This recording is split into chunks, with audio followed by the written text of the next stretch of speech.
Nigeria's per capita income, focusing on earning power. But first, we cannot do that without looking at 10 African countries that offer the highest average monthly salaries according to available statistics by Business Insider Africa. 10 African countries where workers earn the highest average monthly salaries according to Salary Explorer. These average salaries were calculated using feedbacks provided by some respondents, and as such can only serve as indicators. So you have Morocco coming first with about 19,000. That's about, you have about 2,000.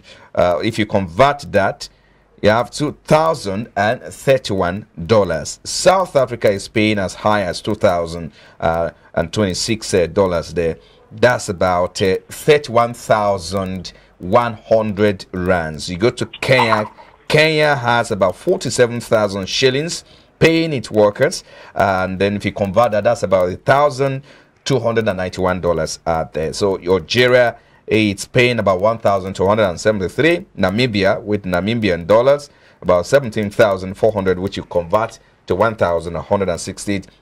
So Morocco is number one. Why Nigeria comes in the number 8 position there with average of $814. And that's about $339,000 naira per month. Ghana in number 9th position and Uganda in number 10th position. So we look at this vis-a-vis the earning power of the average Nigerian. So let's bring in our guest now, Mr. Femi Olutokun. He is the CEO, Brook Heritage Capital Limited. He joins us via the telephone now.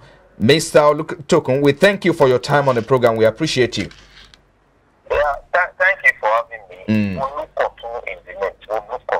Olukotun. Oh, thank you for that correction. I hope I get that correct next time. Let's get to discussing this now. Now, if you look at the ranking done by Africa Business Insider, Nigeria is coming in number 8 position there, but Morocco is number 1, and then South Africa is in 2nd position. And then, of course, you have Tunisia. These are not the biggest economies in Africa, as it were. Nigeria is the biggest economy, if I stand to be corrected. Between 2014, when the economy was rebased, Nigeria became the first or the number 1 economy in Africa. So give us your perspective, what you think about the take-home pay of the average African man, and of course, if you have to narrow it down to Nigeria, in Nigeria. Yeah, thank you. I think basically the take-home pay of an average African is a reflection of our input, because if you actually look at advanced countries of the world, you discover that the average pay, the take-home pay, is a function of the number of hours that is put into the job. And that is what determines your output. And your take-home pay is not just going to fall from heaven. It's a function of what you have actually put in. So, for example, in the Nigerian context, we have a state in Nigeria recently that is reducing the number of working days to 4. So, these are the issues. If you really want to have, want to really compare an average hand income in relation to different countries, you have to look at what are you actually putting in, because what you are putting in is what determines what you get out of it. So, I don't know whether I'm making any sense, but yes, of course you do. But let me quickly add this one. Does it, for instance, does this have to do with the per capita income of any country? Because at the moment, Nigeria is projected, Nigeria per capita income in 2022 is projected around $2,300, and then of course in 2023 $2,500 US.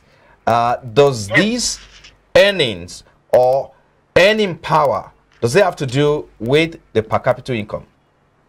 No, the per capita income in itself is simply your GDP vis-a-vis your populations.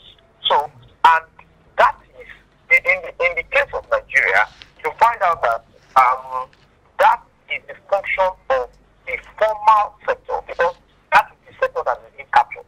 So, if you want to look at it in the real sense, you discover that what is the size of our informal sector? Yes, in the last few years, we've seen a lot of rejigging that is actually expanding the tax net, and perhaps we have an increased formal sector. So,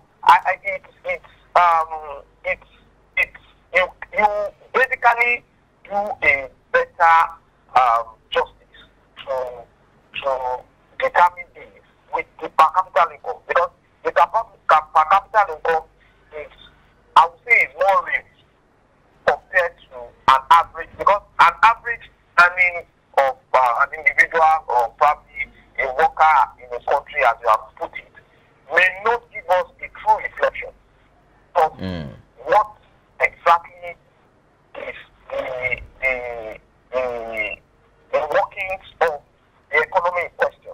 Unlike when you have a GDP, which is your total income, when you have the population, which is the total number of people in there, and by the time you bring that together, you get the per capita income. So the per capita income is more of a good rebase analysis than the earning power. Okay, let me quickly come in now. How do we translate, because in the last quarter of 2021, the GDP grew by 3.9%, even though it declined from the formal, the previous quarter of 4.03%. Of course, it's still a positive figure. How do we ensure that these figures reflect in the income of the average Nigerian? Well, the growth rate is not being seen to affect an average Nigerian because of the size of our informal sector. The size of our informal sector is huge, and by the time an economy is growing, and a roasted plantain roaster on the streets doesn't feel what you are talking about in the real sense of it. So you see how the number of people that have been left out. So basically, there need to actually continue to expand the informal net to actually capture all these people in there, and perhaps we'll be able to make them have a feel of this growth in the real sense. And that is why agriculture, infrastructure are being promoted, so that they can actually bring about a lot of people coming into getting an easier way of doing business. And by the time you can have that, then it makes it easier for you to actually expand your formal net and get all these people in there. Because what we really base all our analysis, especially per capital and all these things, all these big grammars that we speak from the economics and finance point of view, what really amazes an average Nigerian is that we base most of these things on regular income earners, salary earners. So we basically are not the real people, because the real people are the people on the street. Let me quickly come in. Just a moment, Mr. Luko. The fact on ground today is that the earning power of average Nigerian is dropping, right? And if you look at some of these countries that were highlighted earlier in our introduction, you know, Morocco being the highest paying country in terms of salary, monthly salary for its workers. It's not, of course, the biggest economy in Africa. And in terms of GDP, you know, I think they're even low. So what is missing in our own case now, because there have been some projection that the inflation would go up higher in 2022. It therefore means that earning power of average Nigerian will drop. So what is missing and how do we fix it going forward? I think we can wrap up on this note. Yeah, but basically it's there is need for us to actually reduce the size of our informal sector, just like I've said. There is need for us to intensify and do more in the area of infrastructure, which I think probably the government is doing now. Then there is need for us to control our populations. These are what we need to put in place such that we can begin to have value for money. Because by the time we reduce our imports and we can produce more, and we are going to reduce rural-urban migration so that people can begin to consume what we produce. Because the 200 million population is a very huge population.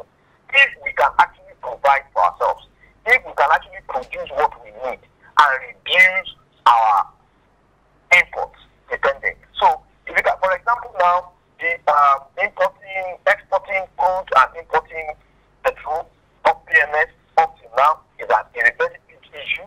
Now, subsidizing that particular PMS is another very, very big issue. Imagine a country of our size spending over 2 trillion on subsidy. That doesn't make any sense. That can be put into other areas in which would benefit an average Nigerian more than subsidizing PMS. So these are what we need to put in place to actually have a better livelihood. We need to reduce our imports. We need to actually do more infrastructure, just as it's being done now. Yeah, we need to control our population, which is very, very important, and reduce rural urban migration by making the rural areas conducive to live. So by that, we can actually do more, produce what